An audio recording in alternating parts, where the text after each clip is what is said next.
What is up, everyone? It's Quinn here, and in this video I'm going to be going through my top 36 Week 11 running back rankings, splitting these running backs into different tiers. If you guys enjoyed the video, smash that like button, subscribe to the channel. I'll also have my top 36 wide receivers coming out today also, but let's just jump right into the ranks. I'm going to have two Tier 1 running backs. It's going to be Christian McCaffrey and Austin Eckler. For McCaffrey here, he's locked and loaded the RB1 pretty much every single week, even regardless of matchup. He's just heavily involved on the ground, heavily involved through the air, and just has a ton of weekly touchdown upside.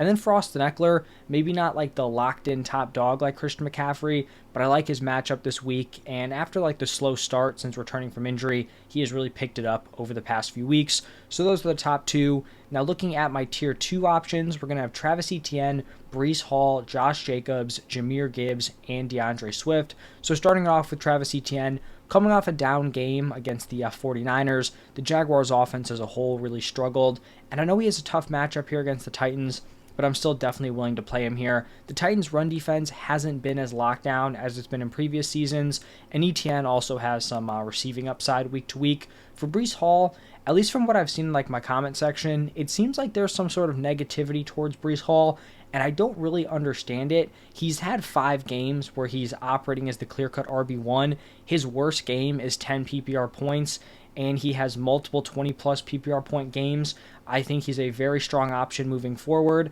I understand the offense isn't great, but Breece Hall is good enough to overcome that. And with really any of these running backs, aside from McCaffrey, they're going to have a few down games here and there. It just comes with the territory. You have an inefficient game. Maybe you don't hit in the receiving department, you're not scoring. You're going to have a few bad games throughout the season. I think Breece Hall will be totally fine moving forward. Josh Jacobs, I feel like this is a pretty fair spot for him here. Not overly high on this Raiders offense, but I think they're going to force feed Josh Jacobs. And then we have Jahmyr Gibbs here. Some people may not like him being separated from David Montgomery. I think from what we saw in Week 10, I think Jahmyr Gibbs has to be ranked as the higher option at this point. He outcarried David Montgomery. He out-targeted David Montgomery. He out-snapped him on the goal line, which gave him the 2 touchdown opportunities. So I don't necessarily think that's going to stick. Like, I wouldn't be shocked if Montgomery had more carries than Jahmyr Gibbs here in Week 11. But I think the receiving upside makes up for it. And then also the fact that Jahmyr Gibbs can just filter in on the goal line. Not saying he's going to dominate those touches, but the fact that that is a possibility, I would prefer Jahmyr Gibbs over Montgomery rest of season. And then DeAndre Swift here, coming off the bye. He's been a very solid option. Matching up here against the Chiefs, I just think he's a reliable guy here as like a mid-tier RB1. Then looking at tier 3, this is going to be our mid to back end RB1s. I'm going to start it off with back-to-back Dolphins running backs. This is obviously going to be assuming that Achane plays this week, which I would expect him to give it a go. So I have Achane at running back 8, Raheem Mostert at running back 9. Have those guys back-to-back. I do think there's some reason to be a little bit concerned. Maybe they don't give Achane the full workload back. But with what we saw from him when he was healthy in that starting role, or at least in that committee role, in my opinion, he just has too big of a weekly ceiling to sit him. So even though there's some risk, I would still feel very confident firing him up if he is active and good to go. Behind those 2 Dolphins running backs, I'm going to have Tony Pollard. I know some people probably aren't going to like that. I like the matchup here for the Panthers.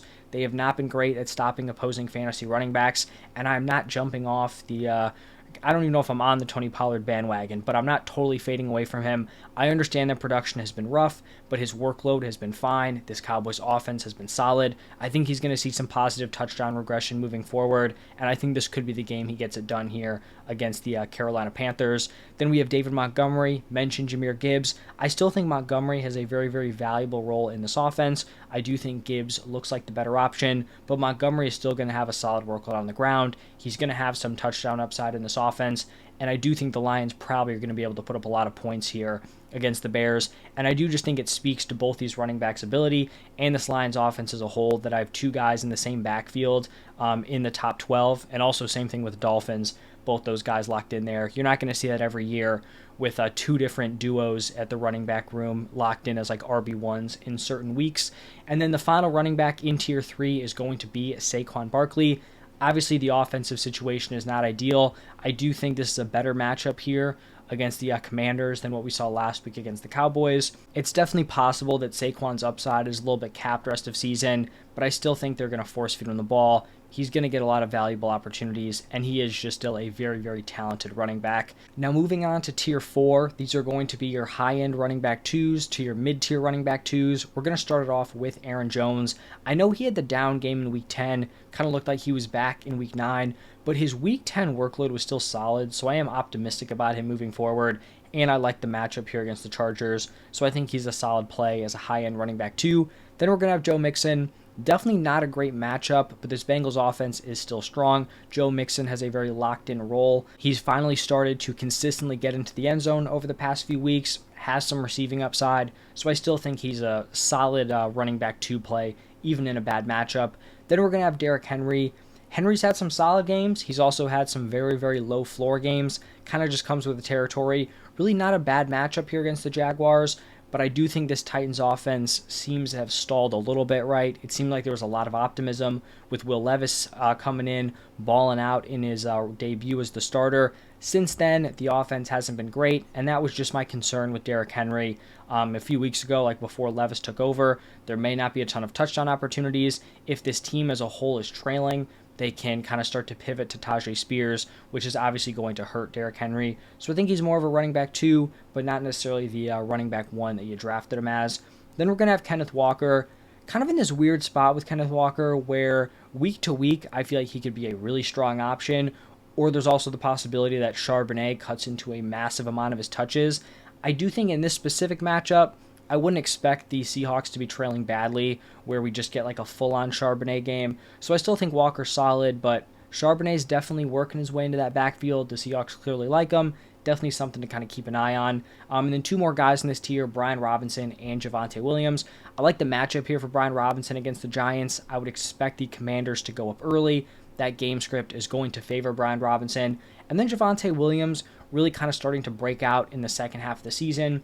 That always should have been expected with him coming off the ACL. Probably going to be a slow start, but he's going to peak later on in the season. Broncos offense, team as a whole, not looking terrible. So we'll see what Javonte can do this week. Now looking at tier 5, these are going to take us through our mid to back end RB2s into your high end running back 3s. Going to start it off with Rachaad White. He draws a really tough matchup here against the 49ers, but I still think he has that receiving upside, and that receiving work is really what's kind of been bumping up his fantasy production over the last 4-ish weeks, so I still think he's a decent running back 2 play. Then we have James Conner. If James Conner had better receiving usage in week 10, I'd have him a little bit higher than this, but if he doesn't have that solid receiving usage, he is just a little bit capped in terms of what his ceiling could be week to week.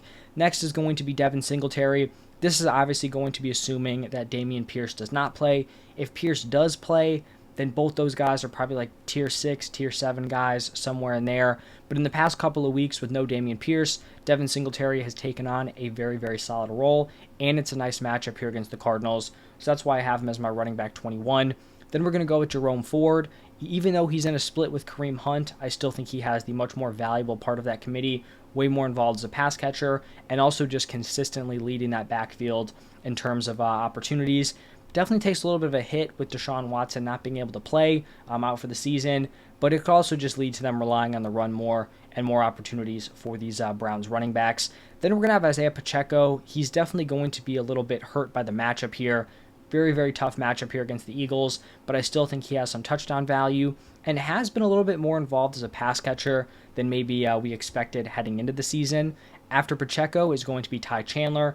This is obviously going to be assuming that Alexander Mattison is not able to give it a go, and typically, I think I talked about this in my running back start set, I have some hesitancy to go ahead and like start the running back 2 if they weren't like locked in as the top option, because you never know how these backfields work, right? We saw it with like the James Conner injury. Keontae Ingram was kind of like the running back 2 all season long. It just turns into a wild committee with like Amari DiMercato stepping in. You just never know how it's going to play out. But early in the week 10 game, we actually saw Chandler and Madison pretty much splitting touches 50-50. So I would highly lean towards Chandler being that guy who steps in and takes the majority of the opportunities in that Vikings backfield if Madison were to miss this game. Then wrapping up tier 5, we have Gus Edwards and James Cook. I think Gus Edwards is probably long-term going to be losing out on opportunities to Keaton Mitchell. I don't know if it happens this week. He's been a solid option. He's consistently been getting into the end zone, so I still think he's like a fringe RB2 play. And then James Cook, I think we can be cautiously optimistic about the change in offensive coordinator when it comes to James Cook rest of season outlook.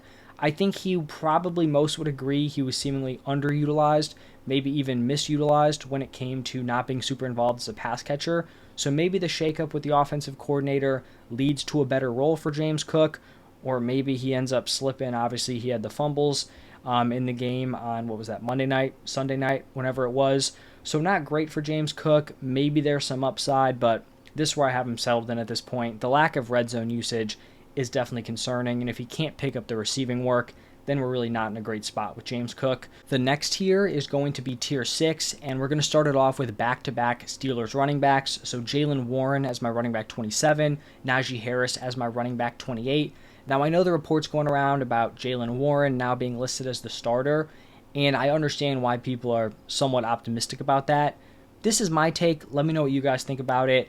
I really don't think it's going to be a huge shakeup. I kind of just feel like it's, I guess maybe like optics, like you have to list someone as a starter because early on in the season, right, or pretty much the entire season so far, Najee Harris has been listed as the starter, but that doesn't mean they haven't just gone out and operated a 50-50 split. So now if Jaylen Warren's the starter, they could still just go out there and go 50-50 with these opportunities between these two running backs. And I kind of hope I'm wrong because I think Jaylen Warren is the more talented running back.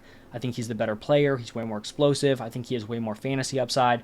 Very solid pass catcher. So I kind of hope I'm wrong with that take, but I wouldn't expect the opportunities to be like totally flipped up from what we've seen in recent weeks or pretty much the entire season. Plus just a tough matchup here against the Browns. So these guys are going to be, I guess, high to mid-tier RB3s for me.